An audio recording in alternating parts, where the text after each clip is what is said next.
Hello दोस्तों, मैं आशीष कुमार आपके हिंदी स्टेनो चैनल में आप सभी का स्वागत करता हूं। डिक्टेशन स्टार्ट होगी 5 सेकंड बाद। स्टार्ट। भारत नेपाल संबंध में पड़ी एक और गांठ हमारी पड़ोस नीति की समीक्षा की मांग करती है। जहां नेपाल के साथ हमें नरम दिली दिखानी चाहिए, वहां हम तंग दिल हो जाते हैं। उधर चीन के साथ जहां सख्ती की ज़रूरत है, वहां सरकार लापरवाह दिखती है। हमारे पुराने दोस्त भी अब दूरी बनाने लगे हैं। समय रहते इस पड़ोस नीति को बदला नहीं गया तो राष्ट्रीय सुरक्षा को खतरा बढ़ेगा। नेपाल भारत के अनूठे संबंध को सिर्फ विदेश नीति के खांचे में नहीं समझ सकते। हम दो ऐसे पड़ोसी हैं जो एक दूसरे के रिश्तेदार भी है। एक मकान बड़ा है, दूसरा छोटा, दोनों के बीच 4 दीवारी है भी और नहीं भी है। अगर बड़े मकान वाला सिर्फ पड़ोसी जैसा व्यवहार करेगा तो छोटे के दिल को चोट पहुंचेगी, लेकिन अगर 4 दीवारी भूलकर सिर्फ रिश्तेदार जैसा व्यवहार किया तो छोटे मकान में रहने वाला भाई कब्जे के डर से दूरी बनाने की कोशिश करेगा।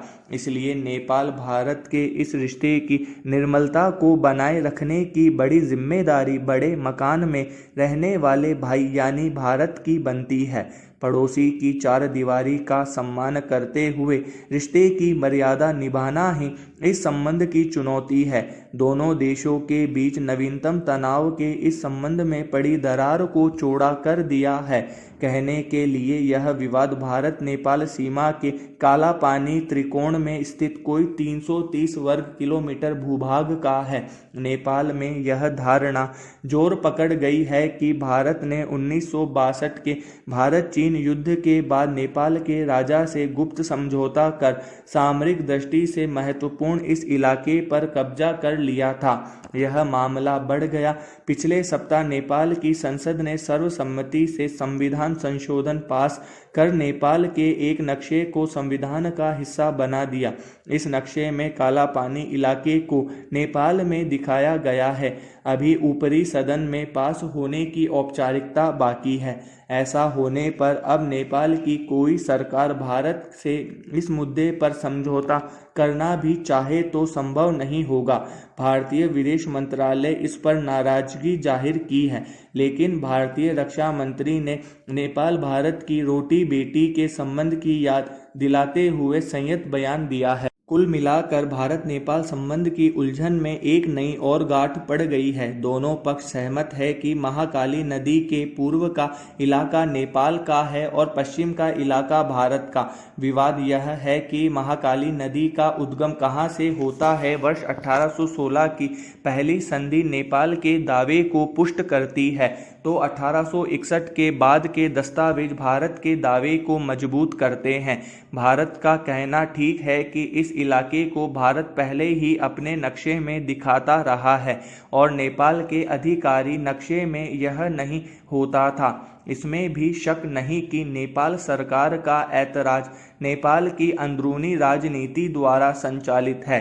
प्रधानमंत्री ओली की लड़खड़ाती सरकार ने खुद को बचाने के लिए राष्ट्रवाद का पत्ता खेला है। इससे इनकार नहीं कर सकते कि इसके पीछे चीन की शह हो सकती है, लेकिन एक बड़ा पड़ोसी होने के नाते तस्वीर का दूसरा पहलू भी हमें समझना चाहिए। नेपाल मानस में भारत सरकार की दादागिरी के खिलाफ पुरानी व गहरी शिकायत है। एक साधारण नेपाली को लगता है कि भारत उसके देश को सार्वभौम देश मानने को तैयार नहीं है, बल्कि उसे सिक्किम या भूटान जैसी समझती है। भारत का विदेश मंत्रालय नेपाल के अंदरूनी मामले में नाजायज दखल देता है। वर्ष 2015 में नेपाल की नाकाबंदी का दर्द वहां के नागरिक भूल नहीं है। इसे कई साल से भारतीय साम्राज्यवाद के विरोध का नारा नेपाली राजनीति में खूब चलता है। काला पानी इस गहरे मानसिक अलगाव का प्रतीक बन गया है।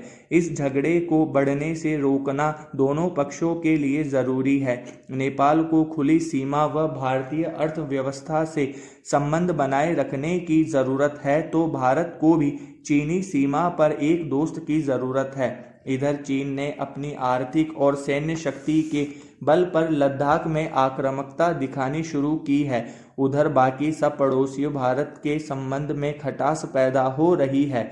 भूटान, बांग्लादेश और श्रीलंका जैसे परंपरागत मित्र पड़ोसियों के साथ भी संबंध में तनाव पहले से बढ़ रहा है। प्रधानमंत्री की 2 दिवसीय चर्चा में मंगलवार को उन राज्यों के मुख्यमंत्रियों से बात हुई जहां कोरोना संकट अपेक्षाकृत कम है। एक भ्रम का माहौल था। केंद्र सरकार ने 2 माह के लॉकडाउन के बाद अनलॉक 1 जून से शुरू किया तो संदेश यह गया कि अब यही प्रक्रिया उत्तरोत्तर बढ़ेगी और सामाजिक आर्थिक गतिविधियां पटरी पर लाई जाएगी। लेकिन इसी बीच मरीजों और मरने वालों की संख्या ही नहीं, रोग की संघातक क्षमता तेजी से बढ़ने लगी। मुख्यमंत्रियों की कोशिश हर हाल में रोग पर नियंत्रण की है, लेकिन केंद्र स्थितियों को व्यापकता में देखता है। मुख्यमंत्रियों को पीएम ने बताया कि कैसे अन्य देशों के मुकाबले भारत ने इस संकट की मार कम की व अर्थव्यवस्था बेहतर हुई। केंद्र जानता है कि फिर से लॉकडाउन आर्थिक रूप से कमर तोड़ने वाला होगा। कई उद्योग शुरू हुए हैं, प्रवासी मजदूर फिर से शहर लौटे हैं और बैंकों ने करीब 24,000 करोड़ रुपए का लोन बांटा है। मुख्यमंत्रियों को समझना ही होगा, आज जहां यह रोग खड़ा है उसका निदान फिर से लॉकडाउन नहीं है। वैसे भी लॉकडाउन से संक्रामक रोग के प्रसार को कुछ दिनों के लिए रोका जा सकता है ताकि इसके बीच स्वास्थ्य सेवाएं मजबूत कर सके। अगर अब किसी भी स्वरूप में लॉकडाउन लगा तो फिर किसान जो बोवाई कर चुके हैं, जो उद्यमी कर्ज लेकर कारखाने मशीनें चला चुके हैं या जो मजदूर गांव से वापस आकर काम पर लग चुके हैं, उनका क्या होगा? क्या फिर से मशीनें बंद कर ये उद्यमी कर्जा वापस कर सकेंगे? जनता पूछेगी कि अगर दोबारा यही करना था तो 2 हफ्ते के लिए अनलॉक का नाटक क्यों? यह सही है कि राज्य सरकारें आपदा प्रबंधन कानून के तहत इस महामारी की रोकथाम के लिए हर निर्णय लेने में सक्षम है।